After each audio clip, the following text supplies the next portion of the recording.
Good morning, team. Today I want to start by congratulating you guys on the wonderful progress and commitment you've made to the Small Habit Challenge. We had discussed early on about all of the science and the technology behind actually what creates a pattern, what creates a habit, good or bad. I think we also had determined that most commonly it takes at least an average of 66 days for a habit to stick so that it becomes routine and you don't have to struggle to do it every day. And I've seen you guys stick with your Small Habit Challenge, stick with the commitment you made to yourself, and I'm so proud of each and every one of you. So what happens next? What happens next is that what we've determined in ourselves is that we could set a goal, that we could create a habit, that we could do it every day, that we could stick to it, and that we could have success.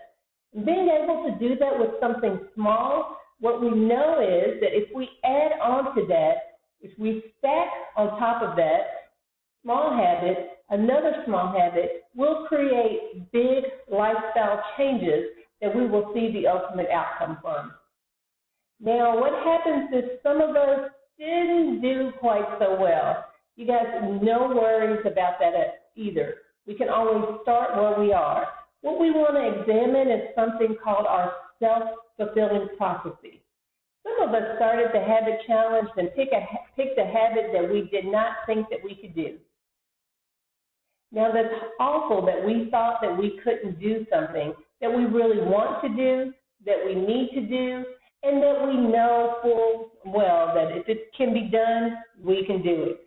But we have that conversation in our head that, oh, we're not going to do it, we're not going to stick to it, and some of us lived up to that prophecy.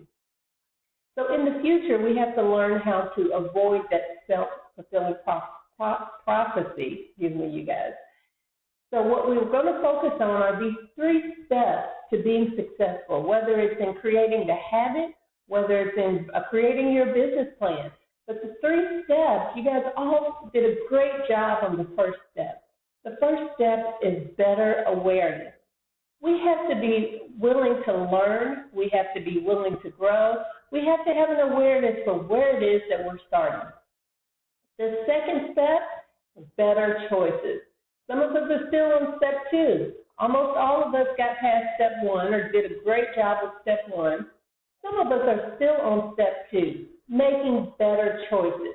This is the step of actual implementation and execution of those habits, of those life-changing habits that we want to create in our life.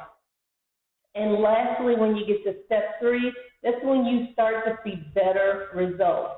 If you stuck with it, and a lot of you guys have, and it shows in our conversations and it shows in your production, the better result is what we end up with in step 3. And that's an income and an impact. We'll see an impact on the people around us, on the way that we feel every day, and we'll see an ultimate change in our income based on those habits that we put together in our business space to allow us to be better. So you guys continue to be great. We're going to continue to stack and do better every day.